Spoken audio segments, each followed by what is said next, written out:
All right.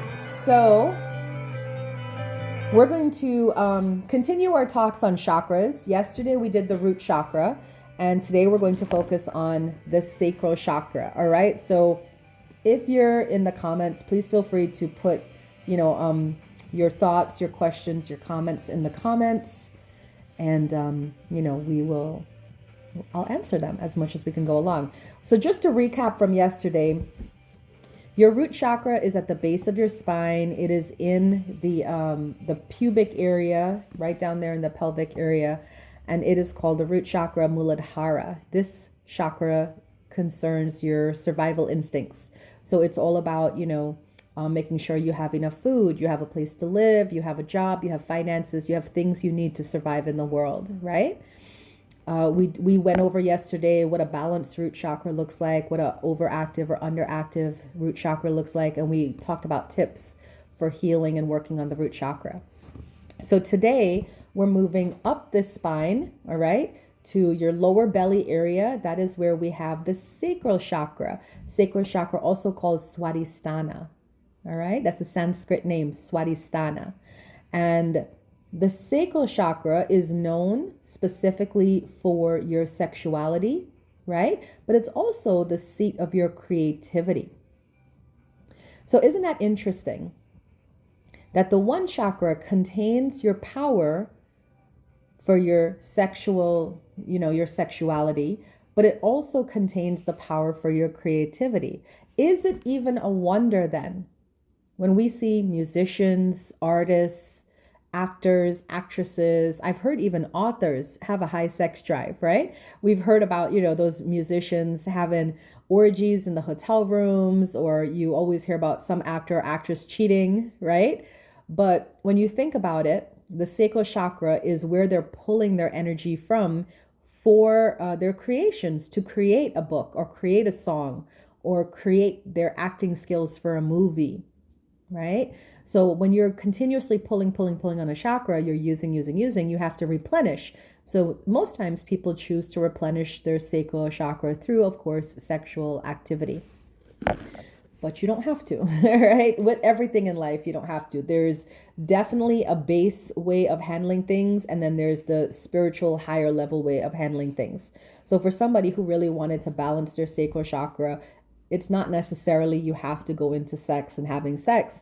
It's definitely, though, something for you to consider if you do have a partner and, you have somebody that you can have sexual freedom with, right? Is the third eye related? Yeah, the third eye is its own chakra. That is the sixth chakra. And today we're talking about the second chakra.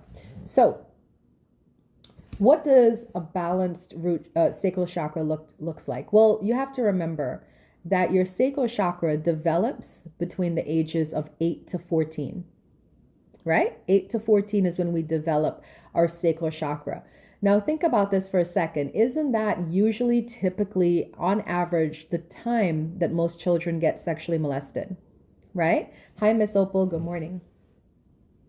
Isn't that around the time that most children get sexually molested? Why? Because as their sacral chakra is opening and it's blooming, if you will, like a flower, it becomes, it has an essence to it. And that essence goes out into the air and goes out to other people. Now, there is that topic of child molestation, of perverts, right? There is that topic about people that, pedophiles, if you will. So here's a concept. Here's something to think about. There are people who are not mentally, emotionally, spiritually developed, right? And a lot of times we would say that they're immature, but there's actually a lot of grown adults that still act like children. We see that from the way they throw temper tantrums if they don't get their own way, right? Isn't it definitely not out of reach to believe that pedophiles are also people who have somehow not developed mentally, emotionally, and whatnot? I don't know. Listen, I'm not a mental health therapist. I'm definitely not a psychology major. So these are just thoughts, all right? We're just having thoughts here. But what I've noticed is that a lot of the sexual molestation charges and sexual abuse tend to happen between the ages of children that are, like 8 to 14, a little bit younger, 5 or 6, a little bit older, 15, 16, but usually in that age range as their sacral chakra is developing. Are you guys with me? Put a 1 in the comments if you're still here and you understand what I'm saying. Thank you. Hi, Patty. Good morning.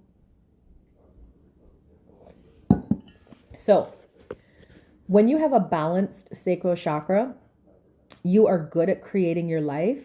You are easy in expressing your sexuality, right? So you're not, you don't cover up, or you're not overly promiscuous. You're just, you're comfortable with your body. You're comfortable with the sexual essence that is you. You're okay if people, are turned on by you, or they blush around you or whatnot, because you understand the power of who you are and your essence, right? So in relationships, what does that look like, a healthy sacral chakra? Well, that looks like, having enough sex. And I have to say it that way because sometimes, like, a lot of people get overly concerned with sex. You got to understand something about that. When you're overly concerned with sex, whether having it or not having it, or having access to it, you are still in the egoic mind, right? Good morning, Miss AA. Good morning, applesauce. We're talking about the sacral chakra here today on live streams. So when you are developing, right? If you have a healthy sacral chakra, you have healthy sexuality. What does healthy sexuality look like? What do you guys think healthy sexuality looks like? I'll tell you what it's not. Okay. It's definitely not being overly reserved, right? Keeping people at a distance, maintaining a cool distance. And it's definitely not just being overly loving and caring and touchy-feely on strangers and everybody, right? The healthy balance is you have enough sex to keep that chakra thriving. Because remember, your creativity is tied to this chakra. So let's say you're in a relationship. You might probably have sex, 2 to 4 times a week, right? But it's not like you're having it every day or 4 or 5 times a day, because that's like, in a way, now you're draining that chakra, right? That's overuse. That's overuse of that chakra. The idea is with all your chakras, you want to use them in a healthy way so that they can perform for you in a healthy way. Does that make sense? I hope it makes sense to a couple of you in here. So when it's balanced, you have, like I said, you're okay with your creativity, you're okay with your sexuality. But here's another thing. You also are able to express your emotions without being emotional. Sometimes there's people who want to, like, if somebody has a problem with me, they might want to tell me, hey, Uma, I have a problem with you. But sometimes they can't get the words out because they're crying, or they're afraid, or they're stuttering, right? Does that make sense? So when you see people overly emotional, that they can't even speak about their emotions, like they can't even say, you hurt me, or I feel this or that, without crying and tearing up, then you know that there's an unbalance in that chakra. So what does an underactive sacral chakra look like?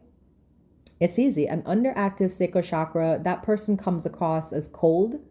How many of you have met people, you just met them for the first time, and they're really cold or reserved or quiet towards you, not welcoming at all, right? Hi, Mind Joe. No, it's not you, Bella. So, right. So that would be an underactive sacral chakra.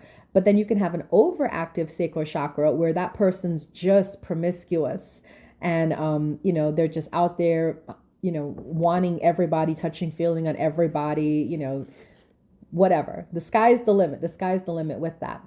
But it's an interesting thing about sexual abuse is that we've noticed, in history, in time, in cases, that people who get sexually abused, they go one way or the other. Of course, they don't have a healthy, balanced sacral chakra because they haven't really undone the trauma that was done to them. So what we find is if somebody's been sexually abused, they either become overly cold and reserved, not even wanting sex at all, or they become overly promiscuous and wanting it all the time. Right? So why is it important to balance your sacral chakra? It's important to balance your sacral chakra because that is the seat of your creativity. All of life you are creating. Remember, your thoughts create your reality. So how can you survive in this life, thrive in this life, if you have a not properly working sacral chakra? That's the kind of thought you want to keep in your mind, right? It got to be working. You got to be doing well. So how do we balance it? I mean, clearly you can balance it through sex. If you have a partner, make sure that you're having your sexual needs met. Make sure that it's enjoyable. Make sure that you're communicating with your partner what you like, what you don't like.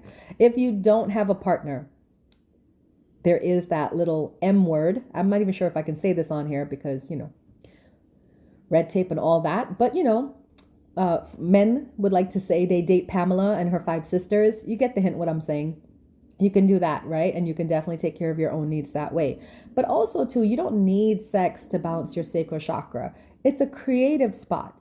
So you can color, you can paint, you can sing, you can draw, you can do lots of things. You know what I'm saying? Like, you can do lots of things to balance the sacral chakra. It doesn't have to be a sexual thing. The idea here is that when you find yourself stuck in life, you need the power of your sacral chakra, right? So if you're stuck on a problem or a situation, or you're having a repeating thing going on in your life, turn your attention away from that thing or that person or whatever it is that it is, and color or draw or have sex, right? Whatever. But the idea is you want to open up your sacral chakra. Now, what are the colors of the sacral chakra? Remember, we talked yesterday about you can use color therapy, and color therapy just means that you wear or eat the color of the chakra to enhance the vibration of that chakra. So yesterday we found out the root chakra is red or black. So if you wear red or black, or if you eat red or black foods, we were talking about natural foods, of course, like watermelon, raspberries, blackberries, tomatoes, right?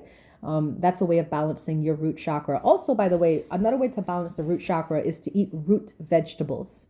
So anything that comes from the ground, right? Yams, potatoes, carrots, things of that nature also balances the root chakra.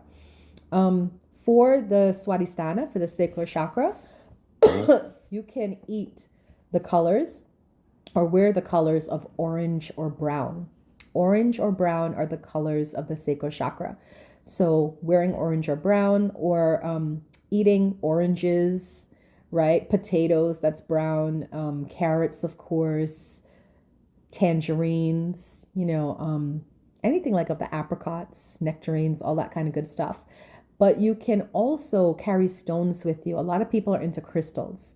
So the crystals would be more red, orange, brown for the sacral chakra. Think tiger's eye, carnelian, citrine, red jasper, right? What else? There's so many stones. I can't just think of all of them off the top of my head, but I think I got most of them that tend to be what we use for the balancing of the sacral chakra. Hi, Cody. Good morning. So that's my talk on the sacral chakra, and a little bit of a recap on the root chakra. So I'm going to open up the box now if you guys want to jump in and ask questions.